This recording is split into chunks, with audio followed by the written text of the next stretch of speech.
Oui, Monsieur Pinel. Merci. Monsieur le président de séance, monsieur le maire, je ne sais pas comment il faut vous appeler, peut-être monsieur le ministre. Président. Merci. Nous nous trouvons ici rassemblés pour ce conseil d'installation dans un lieu qui sort de l'ordinaire. Vous l'avez rappelé, ce musée que vous avez inauguré en 1994 en présence d'Édouard Balladur fait partie des nombreuses réalisations que vous avez défendues pour la ville. Toutefois, soucieux de l'utilisation des fonds publics, je me questionne sur le bien fondé de la tenue de notre conseil dans cette enceinte.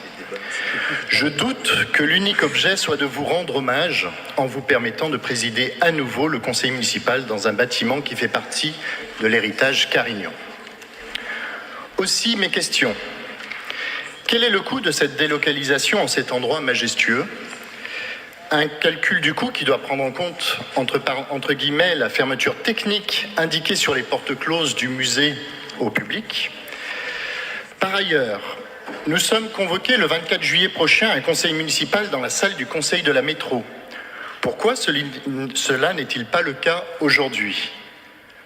Je n'imagine pas que la salle de la métro soit élargie d'ici là, augmentant les distances entre nous au motif des gestes barrières qui, soit dit entre nous, sont oubliés lorsqu'il s'agit de soirée électorale place Grenette. Vous me pardonnerez, monsieur le ministre, ces questions liminaires, mais elles traduisent mon inquiétude que ce mandat ne devienne un tremplin présidentiel, que les moyens de la ville ne soient utilisés pour servir à la construction d'une image d'un maire présidentiable, que les Grenoblois et nous-mêmes ne servions de caution solidaire à une ambition personnelle. Nouvellement élu, mon engagement se fonde, comme la plupart d'entre nous ici présents, sur le souhait de débattre, de co-construire et de décider ensemble pour l'intérêt général de tous les Grenoblois.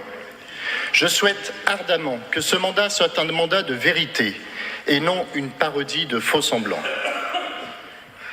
Si certains d'entre nous ont le projet de porter des idées et des projets pour l'élection présidentielle de 2022, j'en suis sincèrement admiratif et en tant que démocrate, je le respecte.